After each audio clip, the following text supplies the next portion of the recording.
Gawin ng 24 na medals sa mga kabataang Pilipino lumahok sa Asian Youth Games ngayong taon. 7 naman doon ay ginto.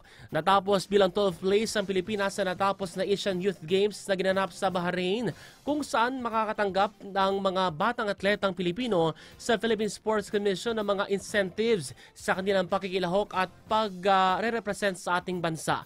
Nakawi po ng gintong medalya sa larangan ng Pengkak Silat sina Cram Iram Carpio, sa Jiu-Jitsu naman ay si Isabella Butler, sa athletics si P. Durden Wangkay, habang sa mixed martial arts naman si Charlie Ratcliffe at Muay Thai at sa Muay naman sina Lair Ani Ngina, Zet Bueno at mixed team ng Muay si John Briggs Ramiscal at Tyron Hamborillo.